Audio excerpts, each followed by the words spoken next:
Boa noite, pessoal. Meu nome é Luísa Godoy. Estou aqui para dar continuidade às meditações dessa semana, né, de imersão e meditação da Sahaja Yoga. E hoje, né, nosso último encontro, eu vou falar sobre linguagem, comunicação, e nós vamos experimentar, mais uma vez, a meditação, focando nessas qualidades que eu vou apresentar aqui para vocês. Eu vou compartilhar aqui, melhorar aqui a apresentação, né? Então, a gente vai falar, né, da questão da linguagem, da comunicação, trazendo uma qualidade, né, que a nossa mestra, Shri Mataji Nirmala Devi, que está aí na fotografia, né? Eu não sei quem está acompanhando aqui, se as pessoas já a conhecem, né? Se já conhecem essa Sahaja Yoga, já né, fizeram a meditação, a primeira meditação que a gente chama de realização do Si, se estão acompanhando esses dias aí né, da semana de imersão. Mas, então, para quem está chegando agora, vou apresentar, né, a nossa mestra. Ela nos fala bastante sobre as qualidades que envolvem a comunicação. Tem uma qualidade em especial, que eu vou falar hoje, que é a diplomacia, né? E então eu vou começar com alguns esclarecimentos, alguns fundamentos básicos mesmo sobre linguagem, né? Então, o que é a linguagem, né, gente? A linguagem, ela é um sistema de signos, né? Signos não significa signos do zodíaco, apesar de que se usa a mesma palavra e mais ou menos com uma ideia em comum, né? Então, no âmbito da linguística, da linguagem, dos estudos da linguagem, da semiótica, semiologia, o signo é tudo aquilo, qualquer elemento que representa alguma coisa, né? Quando a gente fala que uma imagem, por exemplo, como essa imagem aí do elefante, esse desenho, né, do elefante, representa o elefante, é a mesma coisa que dizer que o elefante é o significado dessa imagem, né? Então, o signo é aquilo que tem um significado, tá? Tudo aquilo que tem um significado. E as fotos, né, as fotografias, os desenhos, as palavras, tudo isso são signos, né? Então, eu coloquei aqui também uma foto, né, de Shri Mataji, em um momento, eu não sei qual ano que foi tirada essa foto, em que ela está, né, cercada dos seus discípulos, né, dos seus alunos, né? Ela era uma mestra, portanto, uma professora, né? Então, ela também tinha seus alunos, seus discípulos, seus estudantes, assim, de todo esse conhecimento que ela traz. Né? Então, essa é uma foto, ela, portanto, representa, né? Ela registra aquele momento, mas ela não é aquele momento, né? Esse momento já passou, né? Então, ela registra e congela, né, a imagem daquele momento. E esse momento, então, capturado ali na imagem, é o significado dessa foto, tá? O desenho, eu já falei, né, brevemente, também é uma imagem que representa um elefante, aqui no caso é um desenho, né, então alguém fez, diferente da foto, né, que foi feita por um instrumento, que é a câmera. O desenho também foi feito por um instrumento, seja no computador, na tela, né, ou mesmo no lápis, no papel, mas ele foi feito pelas mãos humanas, né. Então, é um signo de um elefante, né? É um desenho de um elefante, é um signo de um elefante. Ele representa um elefante, né? Mas não é um elefante, né, gente? Ele é só um desenho. Muito bem, então vamos retomar. As palavras, né? Aí eu coloquei a palavra Sahaja e a palavra Yoga, né? Formando Sahaja Yoga, para trazer, inclusive, o significado dessa expressão Sahaja Yoga, que é o nome, né? Dessa prática de meditação que Shri Mataji nos trouxe. Então, a palavra Sahaja e yoga também, elas são palavras que vêm do sânscrito, né, que é uma língua antiga da Índia, considerada uma língua sagrada, por causa de alguns pontos, que depois, se tiver interesse, eu posso trazer aqui. Mas, enfim, significa, né, a palavra yoga significa ligação, religação, integração, e a palavra sahaja significa espontânea ou inata, né? Então, seria a religação, né, a integração inata, ou a integração espontânea, tá? Então, são palavras, né, que têm um significado, assim como todos os signos, né? Falando por último das palavras, eu deixei por último, né, essa fala sobre as palavras, justamente porque as palavras, elas compõem um tipo específico de linguagem, tá? Que é a língua. Então, língua é um tipo de linguagem, né? A língua portuguesa, aqui a língua sânscrita, né? A língua inglesa, a língua espanhola, são tipos de linguagem, que é a linguagem verbal, né? E então tem a linguagem verbal, a gente colocou aqui um exemplo de linguagem imagética, que é o desenho. Uma outra linguagem imagética é a fotografia. Então, são várias linguagens, tá? Os símbolos também são linguagens, tá? Como o símbolo que eu coloquei aqui na capa. Esse símbolo aí que parece um 3, né? Ele é chamado de Omkara. É o símbolo do Om, né? É um símbolo que representa uma série de características também espirituais, né, para os indianos, para os hinduístas especificamente. Um dos significados desse símbolo é a espontaneidade, que também é um dos significados da palavra Sahaja, né? Portanto, são dois signos com o mesmo significado, tá? Mas, então, assim, só uma noção básica sobre o que é linguagem, né? E aí, gente, trazendo, então, o que é a comunicação? E qual que é a relação ou a diferença entre comunicação e linguagem, tá? Comunicação não é linguagem. Comunicação contém a linguagem. Então, vamos pensar aqui, fazendo um paralelo com o comércio, né? O comércio, ele lida com as mercadorias que são compradas e vendidas, né? A mercadoria não é o comércio, né? O comércio é feito por causa das mercadorias. Da mesma forma, a comunicação não é a linguagem, ela faz uso da linguagem, né? Ela é aquilo que, digamos assim, se troca, né? Se usa para trocar durante a comunicação. Então, além da linguagem, na comunicação existem outros elementos, por isso que eu coloquei a palavra elementos aí. E aí, para a gente entender quais são esses elementos, eu coloquei uma foto em que Shri Mataji está dando uma palestra, né? Eu também não sei o ano dessa foto, tá? Mas eu gostei dessa foto para exemplificar, porque dá para ver que ela está explicando, né? Ela está usando o microfone, dá para ver que tem pessoas assistindo a palestra dela, né? Então, todo essa cena, a gente pode chamar de uma cena comunicativa.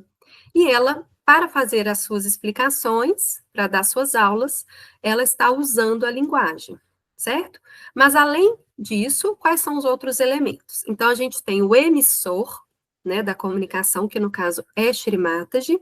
Então, ela está emitindo, né? Tem o receptor, ou os interlocutores, né, que são as pessoas que estão escutando, né? A gente tem o canal de comunicação, que aí, no caso, é um canal eletrônico, né? Eletrônico não, como é que fala? É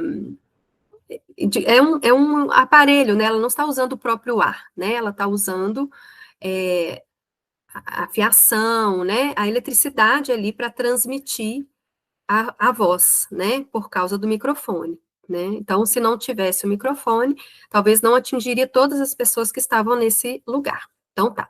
Então, tem o canal, tem o código. O código, gente, é qual a linguagem que ela está usando, tá? Então, ela estava usando, provavelmente, uma língua, né? Uma das línguas das várias línguas em que ela, né, fazia suas palestras, talvez o inglês, talvez alguma das línguas indianas, Hindi, né, ou Marathi, e ela estava usando uma das línguas, e também tem outra linguagem ali, que é aquele cartaz com o desenho do corpo sutil, que também é um desenho, portanto, é um signo, né, e faz parte de uma linguagem, que é a linguagem do desenho, tá? Então, ela estava usando esses elementos, né? Ou melhor, esses códigos, tá bom? Então, são 6 os elementos da comunicação a princípio. O emissor, que a gente já falou, o receptor, né? O canal, o código. Faltou falar do contexto, que é tudo isso aí que está na cena, né? Este momento, essas pessoas neste lugar, né? Com esses objetivos, com todos esses elementos que estão aí na cena também, né? Os elementos decorativos, é o contexto, né? Tudo isso é importante para a comunicação acontecer. Tanto que quando a gente tem um problema de comunicação, a gente fala, nossa, isso aqui está fora do contexto. Porque fora do contexto, aquela fala ou aquela escrita pode ser interpretada de forma diferente. Então, o contexto faz parte dessa interpretação, né? E por último, gente, o último elemento é a mensagem, né? Que é o mais importante. E o que é a mensagem? É justamente o significado, né? É aquilo que a gente quer construir, né? Na cabeça de quem está escutando, certo? Então, a mensagem, às vezes a gente fala que é mensagem de texto, né? No celular, por exemplo, é um tipo, né? De código de linguagem. Mas a mensagem, dentro dessa perspectiva da comunicação, é aquilo que se quer transmitir, né? Nem sempre a gente consegue transmitir a mensagem, porque a gente só tem esses elementos. A gente não tem como passar, né, o pensamento diretamente para a cabeça da outra pessoa. Então, a gente usa todos esses elementos para transmitir e também para interpretar, que é a recepção, né? E tudo isso pode dar problema, né? Todas essas questões, elas podem ser, de alguma forma, interferidas, né? E bloqueadas. E isso pode, e acontece bastante. Por outro lado, a comunicação é uma qualidade, né, humana. Outros animais também se comunicam, tá? Mas nos seres humanos, ela tem um alcance enorme, né? E ela tem um papel e uma função muito grande para a nossa vida em sociedade, né? Porque a comunicação, ela é uma forma de interação. Por isso que eu coloquei a palavra interação. Então, ela serve para a gente interagir, né? Muitas vezes, a gente comunica não apenas para passar informações, como nessa cena em que Shrimataji provavelmente está passando informações muito valiosas, né, para os ouvintes, mas ela também serve, às vezes, só para interagir puramente. Então, às vezes, a gente fala só para...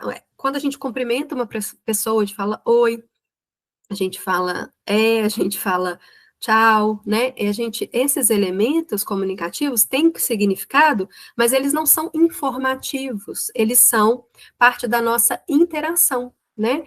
Existe pesquisa na área de linguística que fala que grande parte da nossa comunicação cotidiana entre as pessoas é vazia de informação, né? Então, essas trocas comunicativas, elas não são trocas de informações, elas são trocas de relações mesmo, humanas, é um fortalecimento dos laços, né?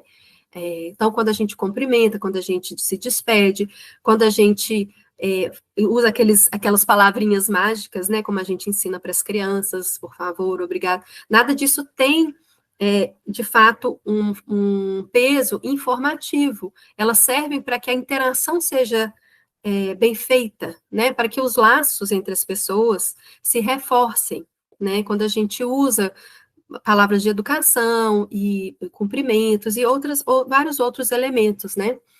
Então, é isso. A comunicação é um tipo de interação, né, humana. Ela serve para essa relação entre os seres humanos.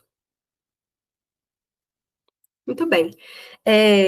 Shrimataji já falou, né, que linguagem é pensamento, né? Então, linguagem é pensamento. Quer dizer, quando a gente fala, quando a gente escuta, e mesmo quando a gente fala com a gente mesmo, porque quando a gente está parado pensando, a gente está conversando com a gente mesmo, né? Isso tudo são pensamentos, né? Sendo pensamento, é, aquilo que a gente pensa, né, tem um poder muito grande sobre a gente, certo? Então, quando a gente pensa uma coisa boa, né, a gente recebe desses pensamentos hormônios, proteínas que circulam no nosso corpo que nos dão bem-estar, né? Quando a gente pensa uma coisa ruim, pelo contrário, a gente recebe hormônios e proteínas que circulam no nosso corpo que nos dão uma sensação de mal-estar muitas vezes, culminando, inclusive, em problemas físicos mais graves, né? Doenças, dores, né? Torcicolos, né? Muitas coisas a gente pode ter dor de cabeça por causa desses pensamentos nocivos, né? Então, eu acho que essa questão do pensamento fazer bem ou fazer mal, a gente fala pensamento positivo, né, pensamento negativo, isso já é uma coisa que se sabe.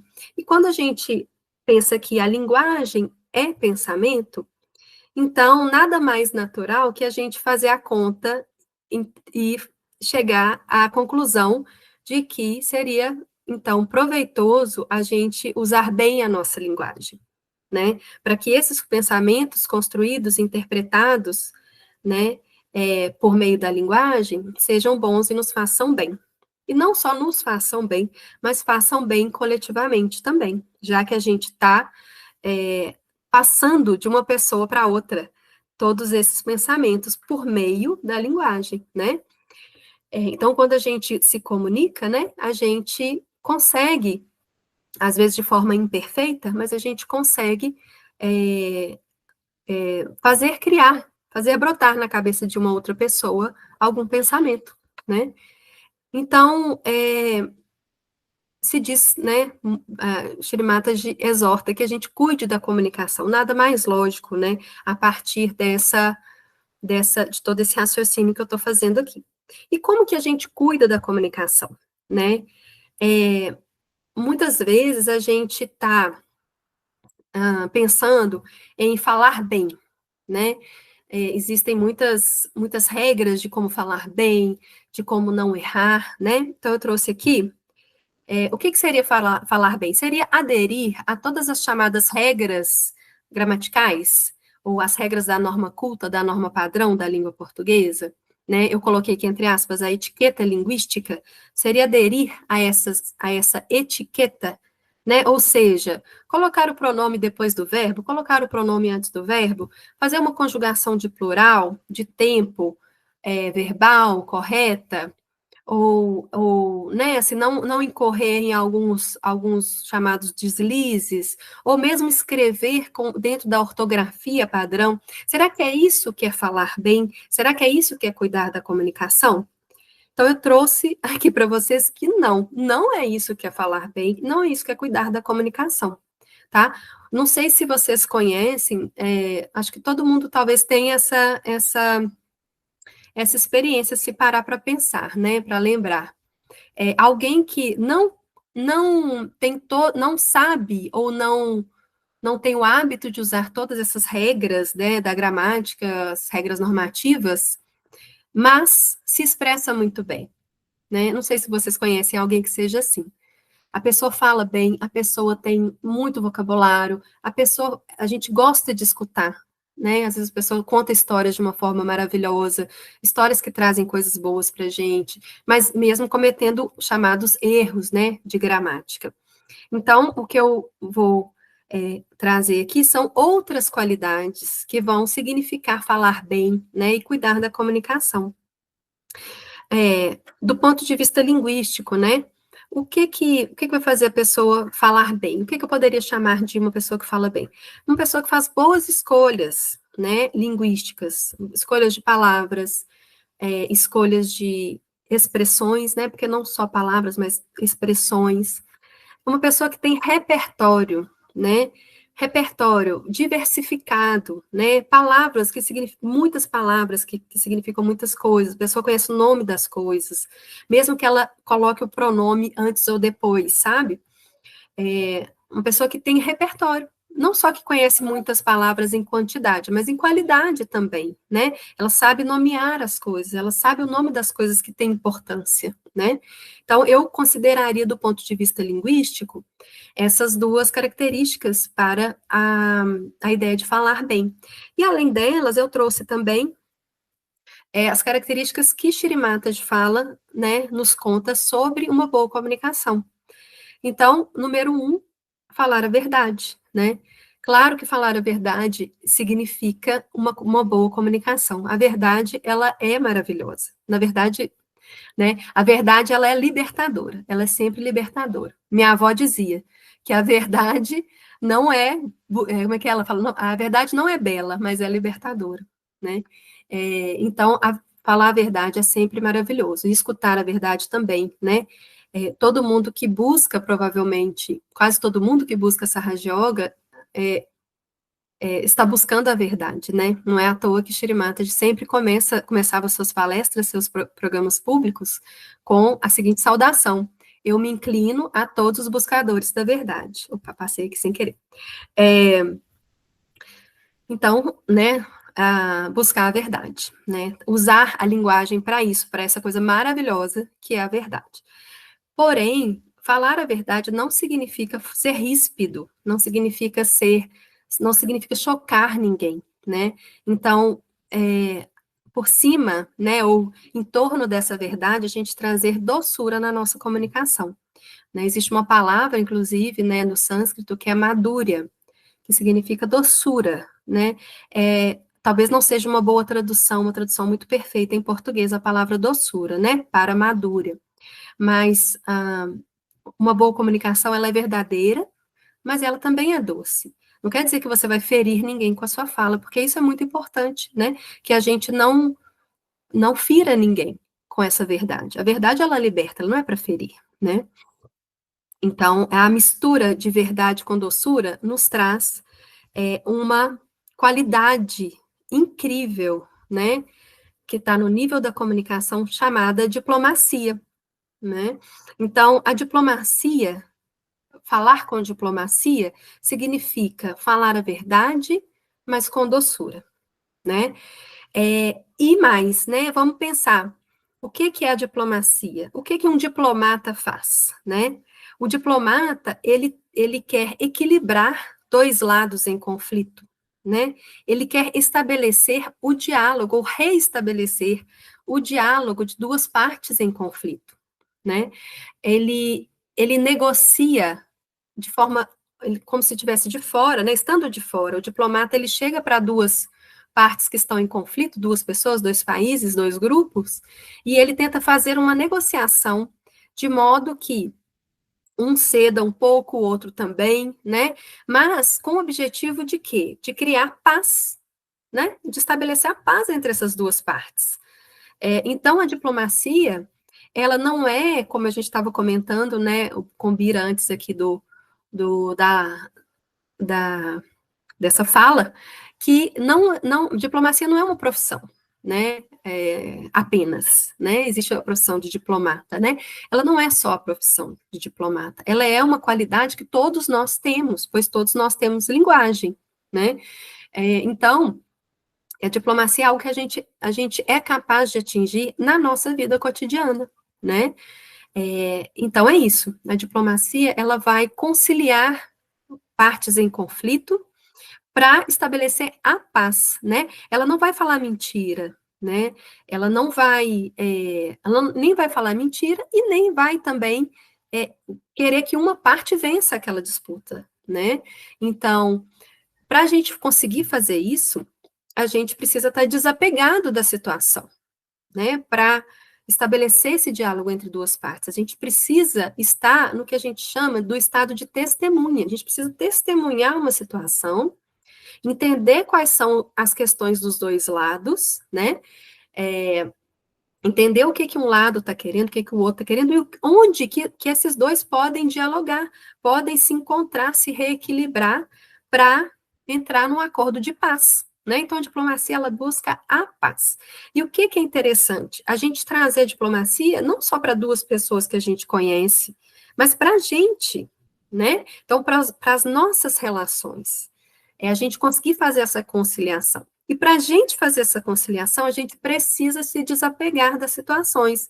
Porque se a gente quer que um lado vença, o nosso lado, ou o nosso grupo, né? A gente não está sendo diplomático, a gente não está, de fato, conciliando, a gente está querendo competir, aí é outra coisa, né? Então, a diplomacia, ela tem tudo a ver com a característica do desapego. O desapego, gente, não quer dizer abandonar as pessoas, parar de se comover, né, de ter compaixão, né? Pelo contrário, o desapego significa que você se retira da situação, mas consegue observá-la, né? Então, a gente se retirar dos nossos próprios conflitos, mas conseguir observar para que a gente consiga, se for o caso, né, por meio da comunicação, estabelecer a paz e o reequilíbrio, né, nesse conflito. Então, a gente se desapega para que a gente consiga resolver, e não o contrário, a gente não está fugindo da luta, a gente está não se envolvendo no nível emocional, porque se a gente se envolver no nível emocional, provavelmente a gente vai querer ganhar ou perder, né, nesses conflitos, né.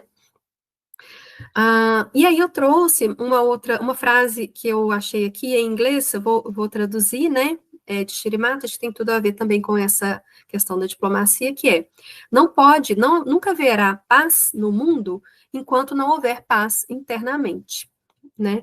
Então, essa paz que a gente busca, a gente fala que quer paz e que o mundo está em guerra, tem muita guerra aí, né, acontecendo hoje em dia e tal, essa paz, ela só vai se dar mesmo de dentro para fora. Então, a gente precisa estabelecer essa paz dentro da gente. Não apenas sozinho em meditação, mas no nosso cotidiano, no nosso dia a dia, com os nossos familiares, com as nossas convivências, né? A gente tem a capacidade e a potencialidade de despertar esse instrumento para a paz, que é a diplomacia, por meio da meditação, né?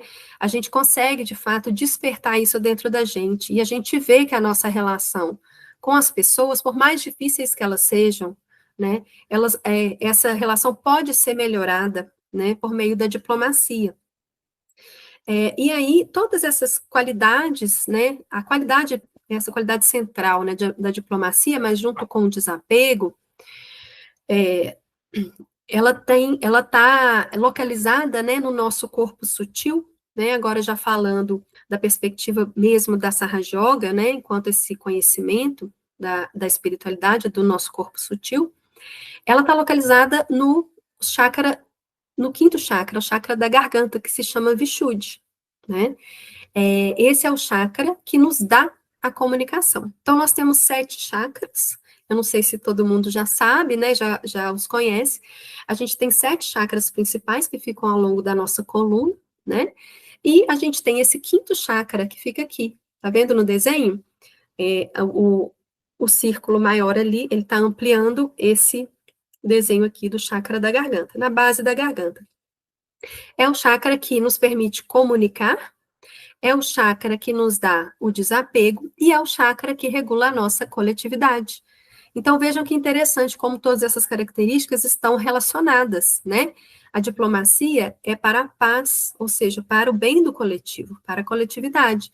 E ela só acontece se a gente conseguir se desapegar, né? Então, eu vou propor agora, deixa eu só ver que horas são. Eu vou propor uma meditação, né, em que a gente vai despertar essa característica dentro da gente, né, de uma forma bem sutil, muito delicada, né, eu vou explicar como que funciona essa meditação e vou conduzir esse momento aqui, né, e a gente pode também trabalhar um pouco essa questão da diplomacia durante a meditação, tá bom? Bom, a Sahaja Yoga, como eu já falei, né, aqui eu coloquei mais uma foto de Shirimatas. Eu vou voltar aqui só para o corpo sutil, tá? Que é esse desenho aí dos chakras. A Sahaja Yoga, ela é uma meditação que vai despertar uma energia dentro da gente chamada Kundalini. Ela está localizada no nosso osso sacro, que no desenho é representado com esse triângulo bem na base da coluna, né? Então, a Kundalini, ela está enrolada nesse osso sacro, né? Em 3,5 voltas. Ela é uma energia potencial. Ela é a energia que nos faz evoluir, tá? Ela é potencial. Então, a gente consegue, por meio do nosso próprio desejo, né, como eu disse para vocês, né, estamos todos em busca da verdade, essa realidade que é espiritual, né? Então, a gente, por meio desse desejo, desse puro desejo, a gente consegue despertar essa energia dentro da gente. Ela vai subir pelo canal central, né, ao longo dessa coluna, né, bem no centro do nosso corpo, e ela vai tocar, passando por todos os 7 chakras, e vai tocar o último chakra, que está aqui no topo da cabeça. Quando ela toca esse chakra, ela abre esse chakra. E essa abertura é chamada de yoga, de realização do si, né? De segundo nascimento. Então, quando ela abre esse último chakra, é como se a gente se conectasse, né? Com um poder universal, né? Com uma realidade universal. E várias outras coisas, como a gente conseguir estar no momento presente, sentir mesmo o estado de presença dentro da gente, né? Além disso, a Kundalini, por si só, vai limpando o nosso sistema sutil, né? Então, quando ela passa por todos esses chakras, ela vai organizando, né? Vai os organizando. E quando ela passa por esse chakra, esse quinto chakra, o Vishuddhi, ela também o organiza. Quando ela organiza o chakra, ela desperta o potencial desse chakra, né? Então, esse quinto chakra vai nos dar um bom funcionamento, né, da nossa comunicação, vai nos dar esse senso de coletividade. Ele também coordena, controla, rege, né, os nossos órgãos dos sentidos, né? A nossa boca, o nosso nariz, os olhos, os ouvidos, né? Também os ombros, os braços e as mãos também são elementos, né, que a gente usa para comunicar. Então, é isso, né? A gente vai, então, experimentar esse despertar da Kundalini, tá? Eu vou conduzir essa meditação, ela vai ser bem simples, né? A gente vai ficar uns minutinhos após, né, esse processo, a gente ficar uns minutinhos em meditação mesmo, né? Que a gente chama de estado de consciência sem pensamentos, tá? E depois a gente vai finalizar, tá bom? Esses vão ser os nossos próximos passos aqui. Como que funciona essa meditação? A gente vai tocar usando a nossa mão direita, eu não sei se está espelhado o vídeo, não sei, tá? Mas a gente vai usar a nossa mão direita, essa aqui é a minha mão direita, tá? Para tocar alguns pontos do nosso lado esquerdo do nosso corpo, tá? Então, primeiro nós vamos tocar o nosso coração do lado esquerdo, tá? Depois a gente vai tocar aqui, esse lado do pescoço, tá? Depois a gente vai tocar o centro da testa, depois a gente vai tocar a parte posterior da cabeça, e por último a gente vai tocar o topo da cabeça, tá bom? Cada vez que a gente tocar um desses pontos, nós vamos fazer afirmações. Eu vou falar a afirmação, quem estiver aí em casa, né, acompanhando, pode fazer a afirmação mentalmente, não precisa falar em voz alta, né, e a gente vai trabalhando isso, né, essas afirmações, elas se dirigem à nossa Kundalini, como se a gente estivesse já invocando essas verdades dentro da gente, tá? E, por fim, após, né, a gente tocar esse último chakra, a gente vai buscar o estado de consciência sem pensamentos. Existe uma técnica para a gente conseguir atingir esse estado, que é qual? Da gente conseguir se desapegar do pensamento. Então, a gente olha para o pensamento de olhos fechados, né? Mas a gente observa os nossos pensamentos de olho fechado, a gente vai tentando perceber que o pensamento, ele acontece ali, como se a nossa consciência fosse uma tela, e o pensamento são as projeções naquela tela, né? E aos poucos a gente vai perdoando cada pensamento. Eu perdoo, eu perdoo, eu perdoo. O pensamento vai sumindo da nossa tela mental, e a gente vai ficando só com a tela, sem pensamentos. Essa tela, que está totalmente silenciosa e está no presente, é o nosso estado meditativo, é a meditação. Aos poucos, a gente vai tentar aumentar esse tempo em que a gente está totalmente presente, no silêncio mental, a gente está consciente do nosso entorno, mas a gente não está pensando, ou seja, falando, né? Com aquelas vozinhas que nos projetam para o futuro ou para o passado. A gente vai estar plenamente no presente. Mesmo que seja por alguns segundos, isso já é muito útil, né? Esses poucos segundinhos, esses poucos momentos de silêncio mental é quando a Kundalini consegue cruzar essa mente aqui nesse espaço ali no desenho, vocês podem ver, e atingir o nosso sétimo chakra. Se a gente fica pensando, a Kundalini não consegue tocar esse sétimo chakra e ela retorna para o seu lugar, tá? No osso sacro. Então, agora sim, vamos todo mundo nos preparar, né, para essa meditação. Deixa eu tomar uma água.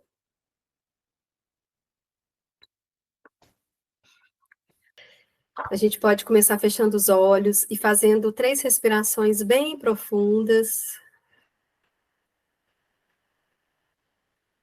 diminuindo o ritmo das respirações.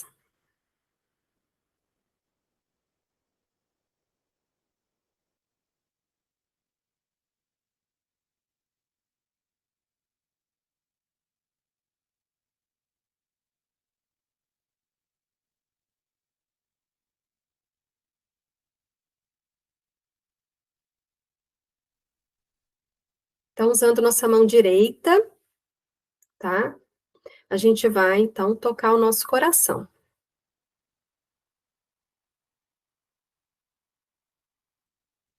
Vamos sentir as batidas do nosso coração.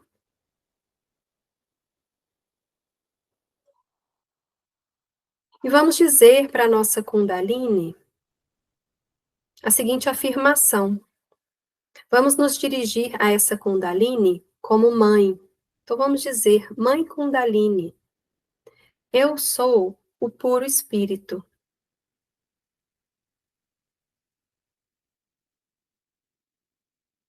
Mãe Kundalini, eu sou o puro espírito.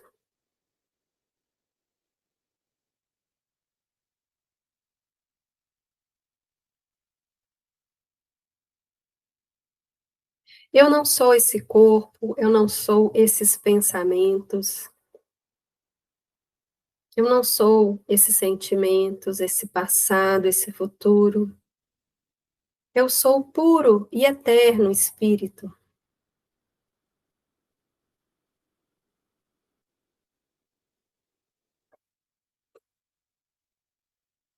Vamos subir a mão direita, colocá-la agora do lado esquerdo do nosso pescoço.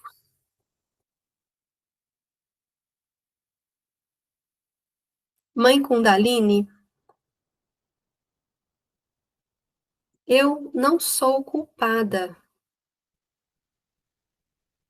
Vamos nos desapegar dessas culpas, que são apegos ao passado. Vamos dizer várias vezes dentro da gente: Mãe, eu não sou culpada. Mãe Kundalini, eu não sou culpada. A gente não precisa pensar, lembrar de nada, apenas nos concentrar nessas palavras. Mãe, eu não sou culpada.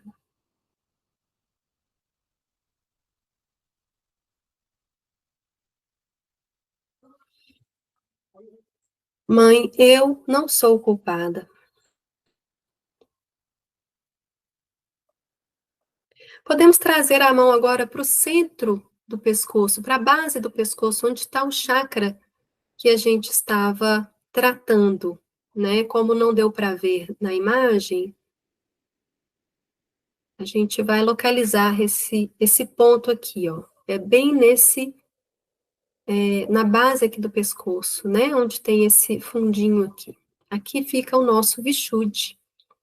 Vamos pedir que a Kundalini purifique o nosso Vishuddhi. Mãe, por favor, limpa e purifica o meu quinto chakra. Mãe, por favor, desperta em mim a diplomacia. Mãe, por favor, me dê o desapego e o senso de coletividade. E podemos afirmar: Mãe, eu sou uma pessoa diplomática.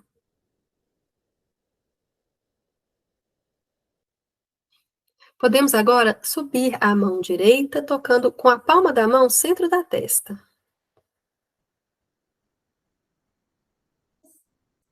Aqui vamos acionar o grande poder do perdão, que vai nos ajudar a estarmos no presente. Vamos dizer: Mãe, eu perdoo a tudo e a todos, inclusive a mim mesma. Mãe, eu perdoo a tudo, eu perdoo a todos e eu perdoo a mim mesma.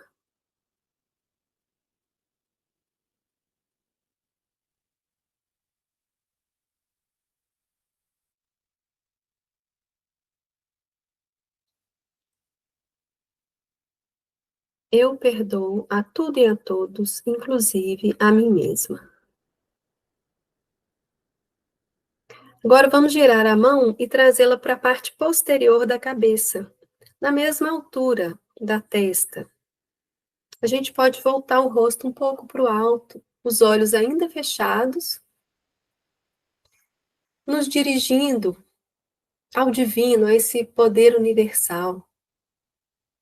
Podemos dizer: ó divino, me perdoe por todos os erros que já cometi e que no fundo foram contra mim mesma.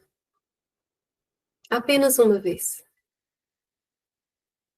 Agora, já bem mais livres e desapegados desse passado, vamos tocar o topo da cabeça com a palma da mão direita, apertando o topo da cabeça.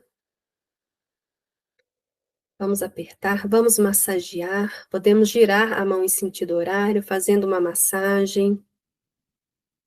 E vamos pedir à nossa Kundalini, Mãe Kundalini, por favor, venha ao meu sétimo chakra. Mãe, por favor, me dê a yoga, a realização do si.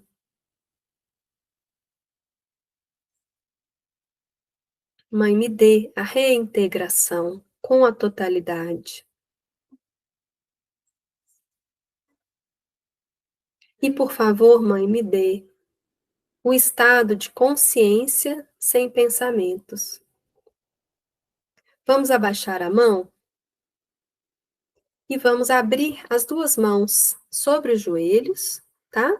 Quem estiver sentado na cadeira, eu esqueci de falar uma coisa importante, seria bom tirar os sapatos e ficar com os pés descalços no chão, tá? Quem estiver sentado no chão, pode continuar, né, descalços. Então, a gente medita com as mãos abertas sobre os joelhos, né? A gente fecha os olhos, né? A gente pode se concentrar na música que vai tocar e vamos fazer aquele exercício de perdoar esses pensamentos que aparecem na nossa tela mental. E vamos buscar aqueles espaços entre dois pensamentos. Vamos buscar, vamos tentar aprofundar esse espaço e ampliá-lo cada vez mais, para que a gente permaneça um pouquinho mais de tempo em meditação. Então, vamos fazer esse exercício por alguns minutos.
Podemos levar nossa mão direita acima da cabeça, sem encostar, com a palma para baixo, como se a gente estivesse medindo aqui a temperatura dessa região, fechando os olhos para sentir. Podemos abaixar a mão direita, fazer o mesmo com a mão esquerda.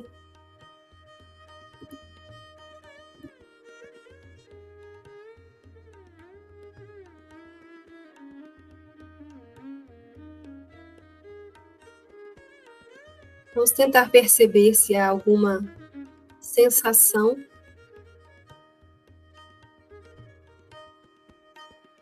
nessa região.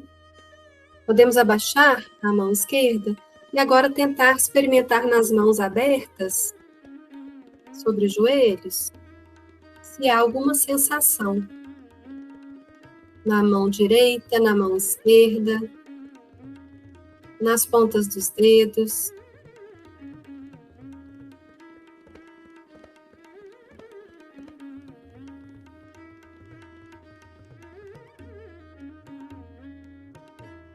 Então, o último poder do Vishuddhi que a gente não comentou é justamente o poder de sentir as vibrações com as mãos. Por isso que a gente sempre pede para que as pessoas experimentem sentir se há alguma sensação nas pontas dos dedos ou nas palmas das mãos. Essa também é uma forma de comunicação do nosso sistema sutil, da nossa Kundalini, com nós mesmos. É uma comunicação bastante precisa. Quem quiser pode compartilhar a experiência, podem fazer perguntas.